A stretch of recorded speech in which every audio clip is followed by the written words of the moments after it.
Si A datang lalu si B. Tidak bersamaan. B tidak bersamaan, tetapi B datang kemudian tidak terlalu lama setelah datangnya. Si A datang, kemudian datang B. Kemudian itu lama. Nah, kita lihat di sini ancaman Fir'aun. Summa la uslibannakum ajma'in. Setelah saya potong tangan dan kaki kiri kakimu secara bersila, setelah waktu yang lama saya salibkan. Jadi saya siksa dulu kamu. Sesudah saya siksa, baru saya salibkan. Ada sementara ulama berkata, kisah penyaliban pertama itu dilakukan oleh Firaun. Sebelumnya tidak ada. Tidak dikenal itu salib. Ini Fir'aun yang pertama yang melakukan. Tsumma la aslibannakum ajma'in. Bagaimana ini sikap para penyihir? Dia katakan, qalu inna ila rabbina munqalibun. Mereka berkata, ya memang kami kan akhirnya juga akan bertemu Tuhan. Kami tidak peduli. Karena terakhir kami mati. Jadi kalau kamu bunuh kami, memang kami akan mati. Kami tidak pedulikan itu. Kami akan kembali kepada Tuhan. Kita ingin garis bawahi kembali ini. Itu kan kita kalau ada orang meninggal atau ada musibah, inna lillahi wa inna ilaihi raji'un. Istilah tentang kematian yang diajarkan oleh Al-Quran kepada umat Islam, namailah dia kembali. Mudik itu enak gak? Senang ya kalau mau mati itu senang. Jadi kalau ini mau kami akan kembali. Ini terbalik lagi kami kembali kepada. Ini mereka sadar bahwa kami kembali kepada Tuhan yang melihara kami. Ada orang ditanya takut mati. Dia balik tanya, saya kalau mati kemana? Ya menemui Tuhan. Oh enggak, Tuhan baik. Saya bersahabat dengan dia. Saya patuh dengan dia. Dia beri saya ini. Oh, saya tidak khawatir mati. Karena saya kembali kepadanya. Jadi sekali lagi, mereka ini tidak peduli. Kami tidak peduli. Coba lihat lagi perubahan luar biasa nih. Tidak tanggung-tanggung ini ya. Kamu bukan hanya harta ya. Kamu bunuh saya tidak apa-apa. Itu sesaat. Nabi ada bersabda begini buat kita. Inna lillahi fi ayyami dahrikum nafahat ala fata'arrabu laha. Ada saat-saat dalam hidup ini Tuhan memberikan nafahat. Itu seperti angin sepoi. Cari-cari waktu itu. Kita tidak tahu kapan. Tapi kalau Anda bertemu, oh itu berubah keadaan Anda. Jadi jangan duga bahwa perubahan manusia itu yang disiapkan Allah hanya pada Lailatul Qadar. Itu istimewa itu, ya kan? Tapi di luar Lailatul Qadar ada yang bisa mengubah sejarah hidup seseorang. Itu boleh jadi sesaat. Ada orang boleh jadi selama ini nakal, ini, ibunya meninggal. Berubah. Sadar, berubah. Ada saat-saat itu yang bisa begitu. Nah ini tukang-tukang sihir ini, penyihir-penyihir itu, dia dapat saat itu berubah total dia. Tidak peduli. Saya tidak peduli kamu bunuh saya, kamu salib saya. Karena pada akhirnya, inna ila rabbina la. Mungkin istilah zaman sekarang itu kayak mendapatkan hidayah gitu ya Pak Quraisy. Istilahnya kan orang suka bilang gitu kan. Iya, mendapat hidayah, tapi boleh jadi hidayah itu prosesnya lama kan? Iya. Ini spontan ya? Ini spontan. Jadi namanya apa itu Pak Quraisy? Kalau hidayah prosesnya, kalau orang yang spontan itu, apakah ada istilah? Ini tadi nafahat. Nafahat. Dapat anugerah khusus dari Allah. Oh, anugerah. Iya. Kita akan lanjutkan lagi dan nanti setelah ini kami akan berikan kesempatan kepada ibu-ibu dan bapak-bapak untuk bertanya. Jadi tetaplah di Tafsir Al-Misbah. Dipersembahkan oleh Bank BRI. Didukung oleh. Alhamdulillah, kita kembali lagi di Tafsir Al-Misbah mengenal surah Al-A'raf bersama Bapak Quraisy Shihab. Surah Al-A'raf ini adalah surat yang diturunkan di Mekah dan tentunya banyak berbicara di dalamnya tentang kisah para nabi. Dan ayat-ayat kita kali ini adalah dari ayat 120 sampai 126. Dan kita bicara tentang Nabi Musa, Fir'aun, dan para penyihir Fir'aun. Buat Anda yang baru bergabung, tadi para penyihir Fir'aun mengatakan tidak takut pada saat diancam oleh Fir'aun. Nah, terus bagaimana kelanjutannya Pak Quraisy? Silakan. Iya. Kita lanjutkan Di 126. 126 ya toh. Kami akan kembali bertemu dengan Allah. Kami tidak khawatir. Allah baik, kami percaya Dia dan seterusnya. Baru dia katakan, wa ma tanqimu minna illa an amanna bi ayati rabbina lamma ja'atna. Hai Fir'aun, kita lihat dia sudah berani membantah ya. Hai Fir'aun, kamu itu tidak merestui apa yang kami lakukan ini.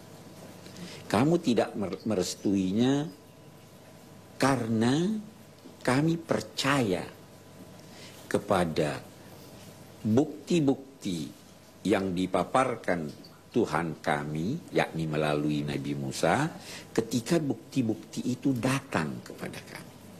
Nah, kita lihat. Ada beberapa hal yang saya ingin berulang-ulang menggarisbawahinya. Mukjizat itu, apa yang dijelaskan oleh para nabi itu adalah bukti kebenaran. Bukti kebenarannya Nabi Musa adalah tongkat yang menelan ular, tangan yang begitu, dan lain-lain banyak. Membelah laut dan sebagainya.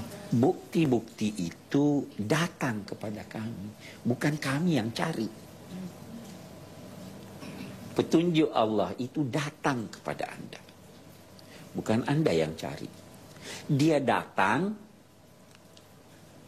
Anda tidak mau terima. Kalau kami, dia datang kami terima. Nah, itu sebabnya juga Nabi kan itu ada ayat menyatakan laqad ja'akum rasulun. Rasul itu datang kepada kamu, mengunjungi kamu. Ayat ini kami datang kemari mau bertanding.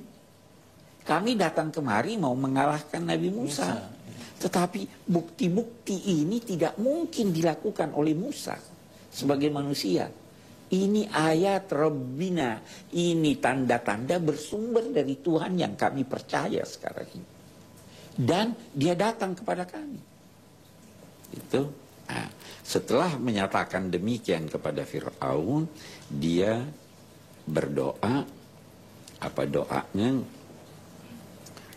Ini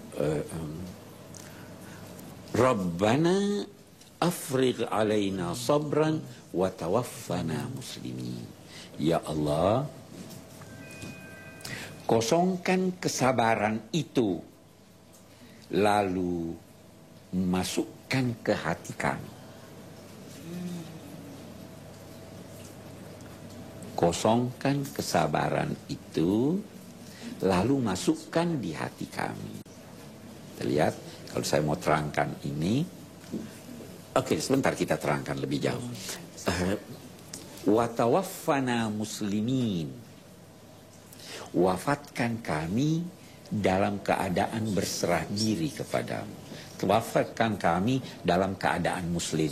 Ada dua hal yang saya ingin garis bawahi dalam konteks ini. Yang pertama, Nabi berpesan jangan minta mati. Kalau terpaksa, terlalu sakit,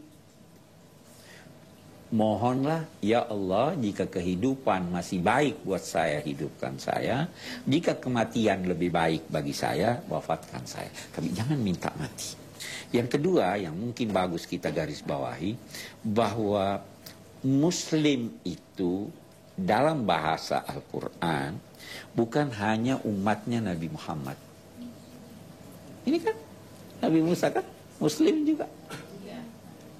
Ya Allah, wafatkan kami Muslim. Jadi dari segi ajaran, semua agama yang dibawa oleh nabi-nabi itu agama Islam.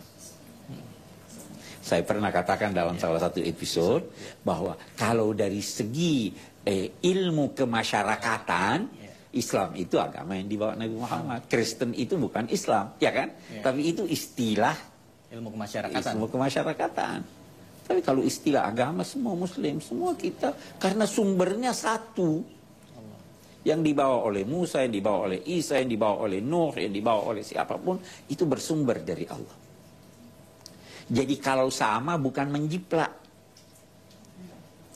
Kalau sama karena sumbernya sama. Terima kasih banyak Pak Quraisy. Sudah cukup banyak bahasan kita ya. Silakan kami berikan kesempatan kepada Bapak atau Ibu yang mau bertanya. Bapak, silakan. Terima kasih. Apakah ruqyah ini adalah bagian yang dibolehkan untuk mengatasi sihir tersebut? Dan kalau memang dibolehkan, seperti apa yang dicontohkan oleh Nabi kita Muhammad SAW? Sekian, terima kasih. Assalamualaikum warahmatullahi wabarakatuh. Waalaikumsalam warahmatullahi wabarakatuh. Terima kasih Pak. Silakan. Ruqyah itu diamalkan Nabi. Diamalkan Nabi. Beliau melakukan ruqyah, beliau membaca doa-doa tertentu dalam konteks ruqyah. Ya.